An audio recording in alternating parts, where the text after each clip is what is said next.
Mi nombre es Javier Ricardo Mejía. Como lo explicaba Daniela, de alguna manera mi responsabilidad en este momento como consultor consiste en apoyar el desarrollo del Programa Nacional de Diseño. Y es muy importante para mí poner estos espacios de participación con empresarios para hablar de temas puntuales de diseño y qué cosa más específica del diseño que pensar sobre el prototipado. La charla la denominé un prototipado de experiencias en el marco de la innovación, en la medida en la que la pregunta sobre la que voy a empezar a trabajar es una pregunta que tiene que ver sobre el hecho de cómo es indispensable en el proceso de investigación, desarrollo e innovación generar prototipos, realizar prototipos y hacer comprobaciones a través de prototipos. Vamos entonces a recorrer la primera parte de la presentación a través de estos tres temas, de la idea del producto, de la idea al producto, experiencias, pruebas, y al final vamos a desarrollar un taller relacionado con el tema de los valores del prototipado. Para empezar un poco con el tema de la idea del producto, voy a mencionar o voy a referirme a una pirámide de desarrollo de productos que seguramente ustedes conocen, de muchas versiones, con muchos tintes y con muchas variaciones sobre la misma. Lo que me interesa en esta escalera de la innovación es comprender cómo la innovación es un proceso gradual en el que paso a paso voy desarrollando desde un ejercicio de observación hasta un ejercicio de implantación o implementación de un proyecto, de un producto, de un servicio o de un nuevo negocio. Lo que me interesa en este caso es entender varias cosas. Lo primero, cómo cualquier ejercicio de innovación parte de un ejercicio sistemático, organizado y programado de observación. Una observación que nos permita de forma aguda a nosotros como empresarios comprender las condiciones en las que se desenvuelve el mercado, las preferencias de nuestros consumidores, la forma en la que el competidor está saliendo al mercado ofreciendo nuevos productos o nuevos procesos. Lo que nos interesa entonces de este proceso de observación es agudizar nuestra mirada como empresario y como experto en un tema particular para poder entonces identificar a través de esa observación una serie de oportunidades que luego puedan ser cubiertas por el frente de negocio de mi empresa. Ese frente de negocio de mi empresa es entonces el encargado de generar ideas alrededor de las oportunidades que previamente he observado y descubierto en el mercado. Y en principio esa generación de ideas o ese proceso de ideación es el proceso que me permite a mí como empresario desarrollar una serie de ideas en borrador o de proyectos en borrador que puedan ser en futuro nuevos productos, nuevos procesos, nuevos servicios o nuevos negocios dentro de la cadena de valor de mi organización. Es luego importantísimo desarrollar un concepto a través de esas ideas. Usualmente el concepto es un eslabón que hace falta en el proceso de desarrollo de productos. Es decir, normalmente nosotros como empresarios nos casamos con una muy buena idea, o no necesariamente una muy buena idea, pero esa idea nos permite desarrollar productos. Lo que sucede en este proceso es que entre el eslabón de la ideación y el diseño generamos un concepto que construya valor alrededor de la promesa. Ahora vamos a ver un par de ejemplos de conceptualización que me permite a mí compartir con ustedes la definición de concepto y la forma de conceptualizar. Pasamos entonces de un concepto que sigue siendo abstracto, como las ideas, que sigue siendo inmaterial, a una fase de diseño en donde ya de forma propositiva nos sentamos a diseñar un servicio, o nos sentamos a diseñar un producto, o nos sentamos a diseñar un plan de negocios que exprese un nuevo negocio o un nuevo frente de negocio para la compañía. Y luego siguen las fases usuales de desarrollo y de implementación. ¿Por qué el prototipado es indispensable en esa escalera de innovación? Porque el prototipado nos permite disminuir riesgos. ¿A qué me refiero con disminuir riesgos? Disminuir riesgos significa que los niveles de inversión que hago en la parte inicial de la escalera, es decir, en los primeros escalones, el escalón de observación, el escalón de desarrollo de ideas, son inversiones mínimas. Probablemente me reúna con un grupo de personas haciendo un focus group, pero eso significará una inversión de tiempo de un par de horas o de máximo 4 horas, y luego el análisis de ese focus group me determinará el trabajo de otros 2 días, pero no será ni mucho menos el nivel de inversión que tengo cuando ya tengo productos en la góndola del supermercado o cuando yo tengo servicios ofrecidos en el brochure o en el portafolio de servicios de la compañía. Lo que estamos queriendo decir con el proceso de prototipado es que en cada una de las fases se pueden desarrollar prototipos y en la medida en la que cada una de las fases pueden ser comprobadas a través de prototipos, puedo disminuir el nivel de riesgo y llegar con mayor certeza No con absoluta certeza, por supuesto, porque todos sabemos que el tema de lanzar un nuevo producto, un nuevo servicio, tiene un nivel de incertidumbre bastante alto. Pero el desarrollo de prototipos sobre la experiencia, desarrollo de prototipos sobre el producto, desarrollo de prototipos sobre el servicio, lo que me permite es, en cada uno de estos pasos, disminuir el nivel de riesgo para llegar al mercado con un mayor nivel de certidumbre que el que tendría si no desarrollo prototipos.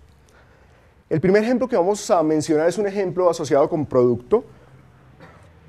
Este es un ejercicio desarrollado dentro de la compañía Philips en el Departamento de Investigación y Desarrollo, en el cual había una tarea fundamental que era observar los hábitos de autocuidado de la población general. Esos hábitos de autocuidado se analizaron en tres grupos correspondientes a segmentos geográficos. Personas latinoamericanas conformábamos un grupo, personas africanas conformaban otro grupo, personas asiáticas conformaban otro grupo. Aproximadamente 12, 14 personas conformaban cada uno de los grupos dentro del Departamento de Investigación y Desarrollo de la compañía. Y la primera labor que debíamos de realizar era observar los hábitos de aseo y los hábitos de autocuidado de este grupo humano. Lo primero que uno se pone a pensar es qué diferencias existen entre cada uno de los grupos en términos de autocuidado. Claramente, cuando a uno le preguntan en una entrevista estructurada o en una entrevista directa sobre sus hábitos de aseo, uno intenta ser lo más ejemplarizante posible. Y dice que, por supuesto, todos los días tiene una ducha de por lo menos 5 minutos, tiene la posibilidad de usar champú, luego tiene la posibilidad de usar rinse, etcétera, etcétera. Y todo eso constituye una información preliminar. Pero en la medida en la que esa información preliminar va siendo analizada, se pueden realizar mapas o se pueden hacer mapeos de la actividad completa. En este caso lo que tenemos es una secuencia de actividad en donde demostramos los pasos básicos dentro de la labor de autocuidado, dentro del ritual de autocuidado de las mañanas de una persona latinoamericana, usando todos los productos y todos los insumos que usualmente podría esta persona usar dentro de sus hábitos de autocuidado. Eso, de forma paralela, nos da información sobre los productos que emplea, la secuencia, perdónenme, de la actividad, el ritual del autocuidado y el contexto en el que ese ritual tiene lugar. Eso nos permite entonces entender cuál es la configuración normal de un baño en un país latinoamericano o en una ciudad latinoamericana, cómo se constituye el baño, qué características tiene. Y eso pareciera una cosa demasiado general al principio, pero empieza a darnos información muy importante. Las grandes conclusiones que se tomaron después de la primera ronda de análisis y de mapeo, observación, fueron que, por ejemplo, los grupos humanos en el Asia, los asiáticos en general, tienen hábitos de aseo completamente distintos a los nuestros. Nuestras temporalidades son distintas. Nosotros decimos o nos bañamos una vez por día en las mañanas. Ellos se bañan una vez por día en las noches. Nosotros tenemos el ritual de aseo como un ritual personal e íntimo. Los asiáticos tienen un ritual de aseo, en algunos casos compartido por familia, en donde hay una tina en donde las personas pueden jugarse primero y luego ducharse, pero comparten la misma tina en unos momentos determinados. Entonces las condiciones son distintas. El surafricano, por ejemplo, tiene condiciones de aseo y rituales de aseo distintos con periodicidades de tiempo distintas. Lo que nos permitía esto entonces era entender el gran tema de autocuidado para luego, a través de esa observación general del tema de autocuidado, comprender qué oportunidades encontraba una compañía como Philips dentro de este gran universo de autocuidado. Ese fue el momento en donde Philips tomó la decisión de centrarse para generar ideas alrededor de un tema en particular, autocuidado en el sector o en el segmento de hombres de un rango de edad superior a los 18 años, que les permitiera entender sus hábitos de autocuidado y sus hábitos de uso de máquinas de afeitar y rasurado. Eso entonces nos permitió que de un universo general de autocuidado nos centráramos en un ejercicio particular. Luego de un ejercicio de 18 grupos focales, pudimos tomar anotaciones sobre los elementos más importantes que el grupo humano, que formaba parte de este segmento, tenía en consideración con respecto a sus hábitos de autocuidado y en particular en sus hábitos de afeitada. Es decir, nos reunimos con personas, un promedio de 6 o 7 personas por cada uno de los grupos focales, y empezamos, hombres todos, mayores de 18 años, todos de origen latino todos, que nos pudieran dar información sobre cuáles eran sus preferencias en el momento de afeitarse, cuáles eran las condiciones en las que se afeitaban y cuál era el ritual de afeitarse dentro de su ritual completo de autocuidado. Eso que nos permitió mapear la actividad, pero ya con comentarios del grupo humano que tiene relación directa con los productos que tienen que ver con el autocuidado y con el afeitarse. Y eso nos permitió tomar nota textual de cada una de las frases que decían las personas y empezar a jerarquizar esas frases para encontrar unas ideas que luego pudieran convertirse en unos conceptos. Lo que nos permite la fase de conceptualización entonces es, una vez que hemos desarrollado una fase en la cual observamos detalladamente los hábitos de autocuidado, segmentamos un grupo de la población y nos enfrentamos a ese grupo de la población haciendo grupos focales, encontramos ideas que ese grupo humano nos da. Lo que hacemos entonces en el concepto es organizar esas ideas. Un concepto es un conjunto de información que ha partido del ejercicio de observación y del ejercicio de ideación, que de forma ordenada nos permite determinar cómo debería ser el producto. Es todavía una fase absolutamente abstracta, en donde no hemos empezado a diseñar ni un producto ni un servicio, pero que nos da la información fundamental para poder diseñar ese producto o ese servicio. En este caso lo que tenemos es un borrador del afiche, en donde vemos todas las características que ese ser humano nos mencionó durante los focus group, todos los anhelos y deseos que tenía con respecto al hecho de afeitarse. Y acá está esta misma plancha conceptualizando y pasando en limpio la información que habíamos descubierto previamente. ¿Qué estábamos pensando entonces con respecto al hecho de afeitarse? El hecho de afeitarse tenía distintas connotaciones. Era un tema social, en donde probablemente esa persona, si tenía una reunión importante de trabajo o una reunión familiar importante, se afeitaba haciendo de eso un símbolo de que se había preparado para la reunión, se había preparado para el compromiso que tenía. Pero también en algunos casos notábamos que ese ritual podía ser una cosa molesta, incómoda, que se repetía una o dos veces durante la semana o en algunos casos inclusive diariamente. Empezamos a ver cómo había una serie de factores que generaban impacto sobre esa persona que se estaba afeitando, presión de tiempo, condiciones adversas, la necesidad de que en algún momento no se pueda afeitar en el contexto en el que usualmente se afeita, que es el baño, sino tenga que afeitarse en la oficina o tenga que afeitarse en el vehículo mientras va manejando, en fin. Toda esta información organizada nos permitió construir un concepto que luego permitió tomar decisiones estratégicas sobre el diseño y desarrollo de un producto. Lo que vemos acá es el boceto inicial de una máquina de afeitar eléctrica que correspondiera a esas condiciones. La primera decisión que toma la organización productiva es conservar el paquete tecnológico que tenía previamente para otras máquinas de afeitar. Si se dan cuenta entonces el prototipado, es decir, el hecho de realizar comprobaciones en cualquiera de las fases inmediatamente anteriores, comprobar lo que observamos, comprobar lo que creamos como idea y comprobar lo que creamos como concepto, nos permitió llegar a un punto en donde se toman decisiones de orden estratégico, no solamente decisiones de orden táctico y operativo. Es decir, se toman decisiones de determinar si va a desarrollarse un producto desde ceros, completamente nuevo, para el mercado del tercer mundo en este caso, es decir, el mercado africano, el mercado asiático y el mercado colombiano, o latinoamericano en general, o se pudiera usar una máquina ya existente. La decisión estratégica de la compañía es que se va a usar un paquete tecnológico existente, es decir, un motor existente, y la labor del equipo de investigación y desarrollo se va a centrar fundamentalmente en el desarrollo de un set de cuchillas y de una carcasa, es decir, una cubierta para la máquina de afeitar, que lo diferencie frente a la competencia y que le permita llegar a ese segmento de la población y llegar a ese mercado objetivo en particular, con lo que ha hecho previamente como análisis la compañía. Si se dan cuenta entonces, en cada uno de estos instantes hemos usado una serie de herramientas que sistemáticamente nos han permitido capturar información, analizar información y desarrollar productos. Cada uno de esos pasos se vale en la medida en la que se construye a partir de una herramienta que puede ser comprobada, es decir, se construye a través de un prototipo. Lo que veíamos previamente es un conjunto de prototipos sobre la idea, prototipos sobre el concepto y prototipos sobre la observación.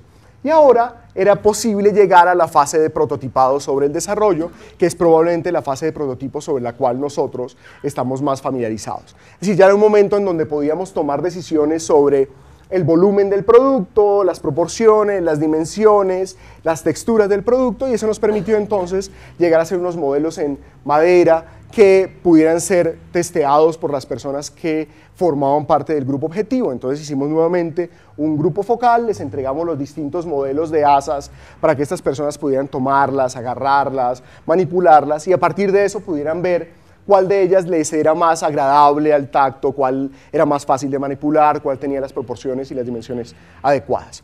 Ese es entonces el típico proceso de prototipado al que estamos acostumbrados. Pero lo que queremos a través de estas sesiones es comprender que todos los pasos inmediatamente anteriores constituyen un prototipo. Es decir, esta es una forma de prototipar la observación, esta es una forma de realizar una herramienta o de desarrollar a través de una herramienta una observación estructurada que nos permite tener un prototipo de observación que luego puede ser comprobado en el momento de desarrollo de las ideas, en el momento de capturar la información y la observación, en el momento de conceptualizar. En el momento en el que estoy haciendo la conceptualización del producto puedo devolverme y tomar decisiones en función de si este concepto responde a la fase de generación de ideas que previamente desarrollé o si esas ideas corresponden a la fase de observación que previamente desarrollé. En esa medida, en cada uno de esos pasos, disminuyo el nivel de riesgo como compañía para no salir al mercado con un producto que probablemente no sea interesante para el mercado, sea atractivo para el mercado objetivo y tenga las condiciones que el mercado está esperando que tenga. Eso entonces nos lleva ya a la fase de desarrollo del producto. Una vez que se han hecho comprobaciones sobre cada uno de los momentos de desarrollo del producto, podremos lanzarnos a desarrollar el paquete técnico completo, a instalar ese paquete técnico que en realidad no estaba siendo desarrollado, que estaba siendo adaptado de una máquina anterior, a la carcasa nueva, desarrollar todos los archivos que nos dieran información de control numérico para el desarrollo de la carcasa y de las cuchillas, y empezar entonces a usar los prototipos con otra finalidad. En este caso, por ejemplo, esta imagen es bastante interesante en la medida en la que nos permite ver el nivel de sofisticación al que puede llegar un prototipo. Este es un maniquí que tiene en su rostro una serie de sensores que permiten que en el momento en el que una persona afeita el maniquí o simula el afeitado sobre el maniquí, determine las presiones sobre el rostro, determine si esas presiones son homogéneas o no son homogéneas, si el contacto que tienen las cuchillas con determinadas partes del rostro que probablemente son más complejas de afeitar es el adecuado o no es el adecuado. En esa medida entonces la compañía puede darse la idea de si técnicamente el producto responde a las condiciones que previamente en el concepto nosotros habíamos formulado para el producto o que previamente en la ideación y en la observación habíamos identificado como elementos importantes dentro del desarrollo del producto. La siguiente imagen es muy interesante porque es una imagen que nos permite ver otra vez un nivel altísimo de sofisticación sobre el desarrollo del producto. En la implementación del producto es posible llegar a estos niveles de sofisticación. Este es un cuarto insonorizado en donde a través de micrófonos y a través de distintos sensores puede ponerse en funcionamiento la máquina de afeitar diseñada por la compañía para medir si los sonidos, las vibraciones y los ruidos que produce la máquina de afeitar son los ruidos, vibraciones que están dentro del nivel de aceptación de ese cliente.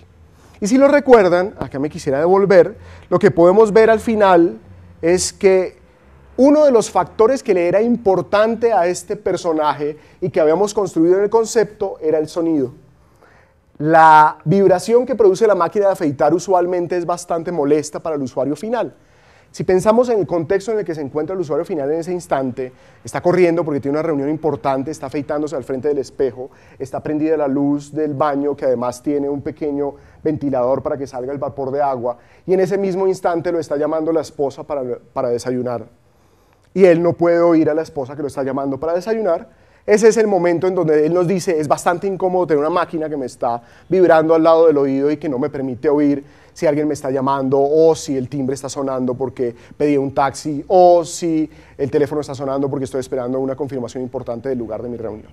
En ese momento entonces se vuelve importante que en el concepto uno de estos elementos, el sonido y la vibración, que fue capturado a través de la observación, es decir, que fue entendido a través de la observación y que fue depurado a través de las ideas y se convirtió en un concepto, sea comprobado en el momento en el que estoy desarrollando el producto.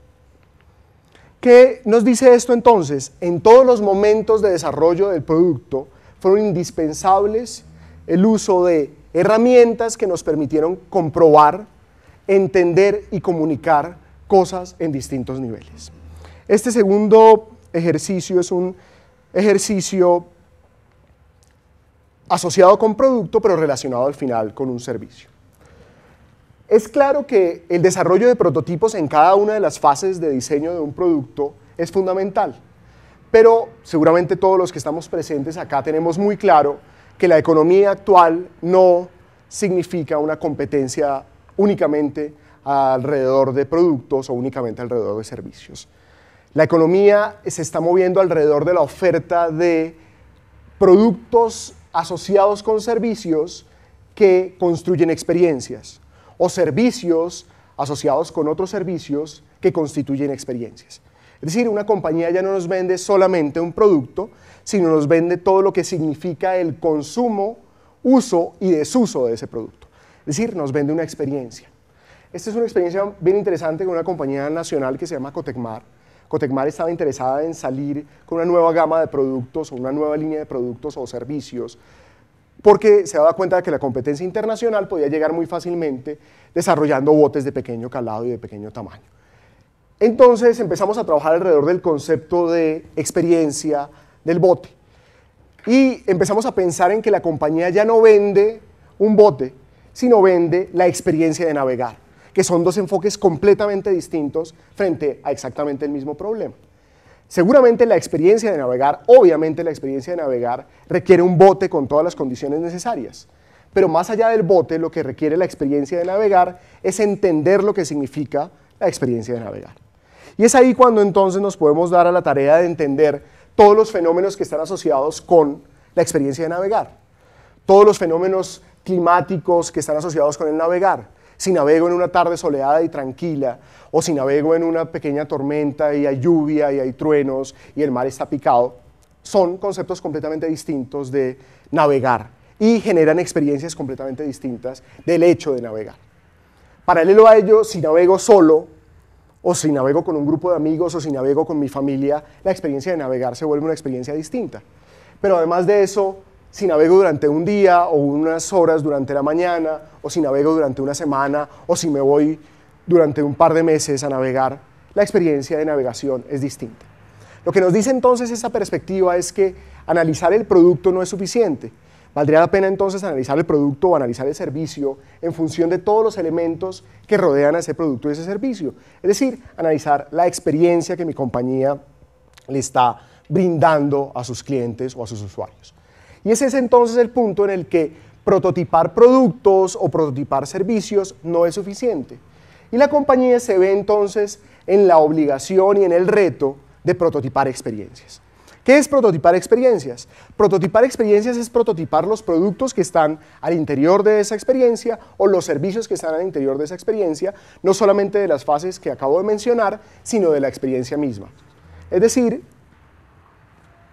en el ejemplo inmediatamente anterior lo que veríamos era cómo se habían prototipado una serie de pasos a través de herramientas dentro del proceso de diseño. Ahora lo que decimos es que esos prototipos son importantes, pero además de eso tengo que pensar durante el proceso de diseño en cómo será la experiencia de consumo de ese producto. Este parecía entonces un modelo de un producto, pero en realidad es el modelo de una experiencia. Claramente Cotecmar, que es una empresa naviera y astillera del Atlántico colombiano, no tiene por qué hacer un modelo en cartón a escala 1:1 para ponerlo en el mar y ponerlo a flotar y saber si flota o no. Obviamente es una compañía que a través de los ingenieros navales y los arquitectos navales que tiene en su planilla de personas de investigación y desarrollo, sabe perfectamente a través del modelado paramétrico de una embarcación si esa embarcación flota, cuál es su línea de flotación, cuál es un punto de equilibrio, qué cantidad de toneladas o qué cantidad de kilogramos puede mantener a flote, etcétera, etcétera. Todas esas especificaciones técnicas son más que obvias para una compañía de esas características. Lo que nos interesaba en este caso no era modelar el barco para entender si el barco funcionaba o no. Lo que nos interesaba era modelar el barco para ver si la experiencia dentro del barco funcionaba o no. Y este era un punto absolutamente preliminar en donde a través de unas cuadernas de cartón y unas láminas de cartón pegadas con cinta pudiéramos modelar la embarcación, invitar a un grupo de personas a que entrara dentro de esa embarcación, se sentara en los distintos lugares de la embarcación sin que la compañía hasta ese momento hubiese invertido demasiado dinero, demasiado tiempo y demasiado esfuerzo para el desarrollo de la embarcación. ¿Qué hicimos entonces en este cuarto? Colgar una serie de imágenes panorámicas del mar, con algunas figuras, invitar a esta persona a que llegara a la embarcación, se sentara en la embarcación y nos dijera si quisiera tomar, por ejemplo, fotografías, dónde se sentaría a tomar fotografías. Si quisiera pescar, en qué lugar de la embarcación se sentaría o se pararía a pescar. Y eso inmediatamente nos empezó a decir si esta embarcación funcionaba en términos, otra vez, de la experiencia, no solamente en términos técnicos del producto. Porque claramente en términos técnicos el desarrollo de la embarcación iba a cambiar en muy pocas cosas. Lo que nos interesaba comprobar allí era si para lo que estaba pensado como experiencia era o no adecuado este tipo de embarcación. Nos habíamos dado cuenta dentro del desarrollo de la embarcación que en una fase siguiente, cuando ya se construyó el molde, en este caso en fibra de vidrio, pudiéramos ver si todavía esas cosas que habíamos prometido en el modelo inmediatamente anterior funcionaban o no. Es decir, le hacemos seguimiento a todo el proceso de prototipado para comprobar otra vez, ya no en una fase inicial de idea, sino en una fase de desarrollo, si seguimos bajo los mismos lineamientos, respetando los conceptos sobre los cuales estábamos trabajando en el diseño previamente. Esta imagen es bien interesante porque pareciera simplemente la comprobación de si las alturas y las condiciones ergonómicas de la posición del panel de control son las adecuadas o no. Pero otra vez lo mismo, eso lo hubiera logrado a través de un modelo en computador en donde pongo distintos percentiles de personas y me hubiera dado cuenta si la distribución del panel de control es o no la adecuada. Lo que sucedía en este caso era que nos interesaba ver si ese panel de control en esa posición y si la perspectiva completa que tenía la persona en esa posición como el capitán del barco era la posición adecuada, era la altura adecuada y correspondía otra vez al concepto inicial sobre el que habíamos trabajado. Hicimos entonces comprobaciones de orden funcional y de orden ergonómico en donde están las personas dispuestas en distintas posiciones, pero también hicimos modelos a escala 1:1 en donde pudimos, otra vez lo mismo, comprobar si la experiencia que estábamos prometiendo desde el principio era o no la experiencia adecuada. Lo más interesante de esto, que lamentablemente no fue atractivo en términos de negocio para la compañía, es que descubrimos que podía desarrollar un nuevo frente de negocio. La compañía tradicionalmente estaba acostumbrada a vender embarcaciones de pequeño, mediano y gran tamaño o hacer mantenimiento de embarcaciones de pequeño, mediano y gran tamaño. Lo que les ofrecíamos entonces era la posibilidad de que produjeran esas embarcaciones y rentaran esas embarcaciones. En la medida en la que nos habíamos dado cuenta durante el proceso de observación que las personas querían y tenían el anhelo de tener la experiencia de navegar, pero probablemente no estaban interesadas en invertir la enorme cantidad de dinero que significaba la compra de un bote y sobre todo el mantenimiento de un bote.